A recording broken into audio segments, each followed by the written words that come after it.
نبی کریم صلی اللہ علیہ وسلم غزوہ بدر سے جب واپس تشریف لائے تو بنو قینقاع والوں کو آپ نے تنبیہ فرمائی۔ یہ قبیلہ تھا ایک یہودیوں کا، مدینہ منورہ میں 3 قبیلے تھے، ایک قبیلہ بنو قینقاع تھا۔ ان کی شرارتیں بہت بڑی ہوئی تھیں۔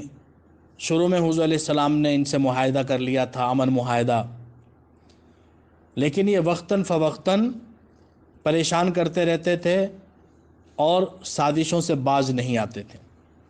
غزوہ بدر کے بعد حضور صلی اللہ علیہ وسلم ان کے بازار میں تشریف لے گئے اور ان کو تنبیہ فرمائی کہ دیکھو، جو حال مشرکین مکہ کا ہوا ہے، اگر تم باز نہ آئے تو بعین ہی یہی حال تمہارا ہوگا۔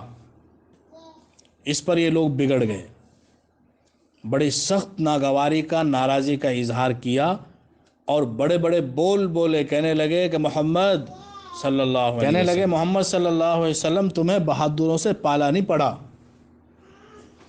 جب ہمارے جیسوں سے ٹکراؤ گے تب پتہ چلے گا تم نے اناڑی جنگجوؤں کے ساتھ میدان مار لیا ہے، اناڑی جنگجوؤں کے مقابلے میں میدان مار لیا ہے۔ ہم مردوں سے ٹکراؤ گے تو پتہ چلے گا جنگ کیا ہوتی ہے۔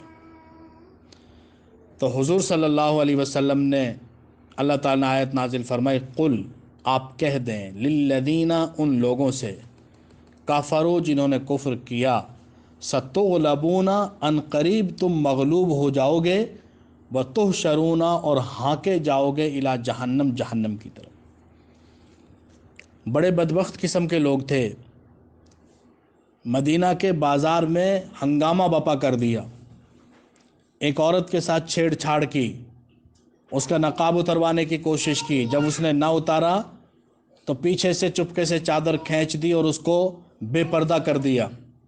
اس پر ایک مسلمان بڑھا اور اس یہودی کو قتل کر دیا جس نے یہ حرکت کی تھی۔ جب اس یہودی کو قتل کر دیا، بازار ان کا تھا، تو یہودیوں نے اس مسلمان کو شہید کر دیا۔ پھر حضور صلی اللہ علیہ وسلم نے ان کا گھیراؤ کیا اور ان کا محاصرہ کر لیا۔ 15 دن تک مسلسل یہ لوگ محاصرے میں رہے۔ آخر جو عبداللہ بن ابی بن سلول منافقین کا سردار تھا، اس نے منت سماجت کی، حضور صلی اللہ علیہ وسلم کے دامن سے لپٹ گیا، رونے لگا، آہ زاری کی کہ جی ہمارے حلیف ہیں، خدا کے واسطے ان کو معاف کر دیں، ان کو مدینے سے جانے دیں، یہ جلا وطن ہو جائیں گے۔ تو ان بدبختوں کو پھر وہاں سے جلا وطن کر دیا گیا، مدینہ منورہ سے نکال دیا گیا۔ 600-700 افراد تھے ان کے جو لڑنے کے قابل افراد تھے، بڑے جنگجو قسم کے، پھر ان کو مدینے سے باہر کر دیا۔ یہی قوم ہے آج جو اسرائیل میں آباد ہے۔ آج پوری اسلامی دنیا میں ان کو تسلیم کرنے کی باتیں ہو رہی ہیں۔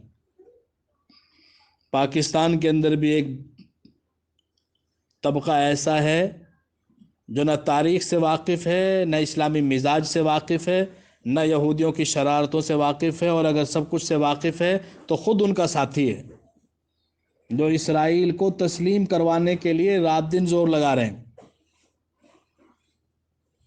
پاکستان کے اندر ایک پوری لابی کام کر رہی ہے، کسی طریقے سے اسرائیل کو تسلیم کر لیا جائے۔ یو اے ای نے، عرب متحدہ عرب امارات نے تسلیم کر لیا، بحرین تسلیم کرنے والا ہے، عمان تسلیم کرنے والا ہے، سعودی عرب بھی تسلیم کرنے والا ہے۔ مطلب کیا ہے کہ سند فراہم کرنا، سرٹیفکیٹ جاری کر دینا اسرائیل کو کہ تم جو فلسطینیوں کا خون بہا رہے ہو بالکل درست ہے، ہم تمہاری تمام باتوں کو تسلیم کرتے ہیں۔ جب کوئی آدمی کسی کو تسلیم کرتا ہے تو اس کا مطلب یہ ہے کہ وہ اس کی پالیسیوں کو بالکل ٹھیک قرار دے رہا ہے، گو کہ کہتے یہی ہے کہ ہم اس کی پالیسیوں سے اختلاف رکھتے ہیں اور تسلیم کرنے ایک الگ بات ہے۔ یاد رکھیں، اللہ تعالیٰ آپ کو زندگی دے، ہمیں بھی زندگی دے، آپ اپنی آنکھوں سے دیکھیں گی اس کے نتائج۔ یہ اتنا بھیانک کام ہونے جا رہا ہے کہ پورا عرب خون خون ہو جائے گا، اور عربوں سے تو ان کو غرض نہیں، وہ تو ان کے غلام بن چکے ہیں، ان کا اصل نشانہ پاکستان ہے۔ وہ یہ چاہتے ہیں کہ جتنا پاکستان کے زیادہ قریب ہو جائیں گے اتنا بہتر ہے. یو اے ای کے اندر آ کے ان کی بندرگاہوں کو استعمال کر کے، ان کی سرزمین کو استعمال کر کے وہ نشانہ پاکستان کو بنانا چاہتے ہیں. ان کی نظریں گوادر پر ہیں، پاکستان کے سی پیک پر ہیں، اور ان کی نظریں بذریعہ عرب ممالک پاکستان کے ایٹمی اثاثوں پر ہیں. بہت کچھ بدلنے کو جا رہا ہے، حالات بہت شدید ترین خرابی کی طرف جا رہے ہیں. ایک حدیث میں آتا ہے کہ عربوں کا اتنا خون بہے گا، اتنی قتل و غارت گری ہوگی کہ ایک پرندہ اڑے گا اور اس کو کوئی جگہ بیٹھنے کو نہیں ملے گی، ہر جگہ لاشیں ہی لاشیں ہوں گی، ہر جگہ لاشیں پڑی ہوئی ہوں گی. اور وہ پرندہ وہ ہوگا جو لمبی اڑان اڑنے والا پرندہ، لیکن اسے بیٹھنے کو کوئی جگہ نہیں ملے گی، ہر جگہ عربوں کی لاشیں پڑی ہوئی ہوں گی. اور حال یہ ہو جائے گا کہ ایک عورت کسی جوتی کو اٹھائے گی اور کہے گی کہ یہ کسی قریش کی جوتی لگ رہی ہے، اور قریش دنیا میں نہیں رہے گے.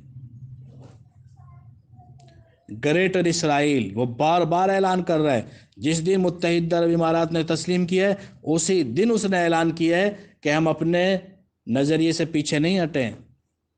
ہم فلسطین کے مغربی علاقے کو، غرب ویسٹ بینک کو اپنا حصہ بنائیں گے، ضم کریں گے. وہ گریٹر اسرائیل کا مطلب کیا ہے؟ مکہ مدینہ کے علاوہ سارا اسرائیل میں شامل ہو جائے گا. مکہ مدینہ پر تو اللہ کے فرشتوں کا پیر ہے، وہاں تک نہیں جا سکیں گے یہودی، باقی پورے عرب کے اوپر قبضہ کریں گے. احادیث میں صاف آتا ہے، لیکن یہ بدبخت قسم کے حکمران، عیاش عرب شہزادے کسی بات کو سمجھنے کے لیے تیار نہیں ہیں. پاکستان دشمنی میں ان کو یہ خطرہ ہے گوادر آباد ہو گیا تو ہماری بندرگاہیں اجڑ جائیں گی، لہٰذا اسرائیل کے ساتھ سمجھوتا کرنا پڑے کر لو، انڈیا کے ساتھ کرنا پڑے کر لو، امریکہ کے ساتھ کرنا پڑے کر لو. اور یہ زیادہ دور نہیں ہے باتیں، یہ بھی چند مہینوں میں، اور بہت زیادہ ہوا تو چند سالوں میں آپ کے آنکھوں کے سامنے، یہ آج جو میں بات کہہ رہا ہوں یہ آپ کو اپنی آنکھوں سے دیکھ رہی ہوں گی. اللہ کے نبی نے ان کو ذلیل و خوار کر کے نکالا. اللہ تعالیٰ نے خود قرآن پاک کے اندر فرمایا کہ مغلوب ہو جائیں گے اور ان کو جہنم کی طرف ہکایا جائے گا. ہم ان کو اپنی گود میں بٹھانے کی کوشش کر رہے ہیں. وَبِئْسَ الْمِہَادُ، اور برا ٹھکانہ ہے وہ. قَدْ كَانَ لَكُمْ آیَةٌ، تحقیق ہے تمہارے لیے نشانی، فی فئتین، دو فوجوں میں، دو گروہوں میں، التقطا، کہ جو آپس میں ملے. یہ غزوہ بدر کے، یہاں سے غزوہ بدر کا تذکرہ ہے. غزوہ بدر میں جب مشرکین کے فوج اور مسلمانوں کی فوج آمنے سامنے ہوئی تو یہ اس وقت کا تذکرہ ہو رہا ہے یہاں پہ، غزوہ بدر کا.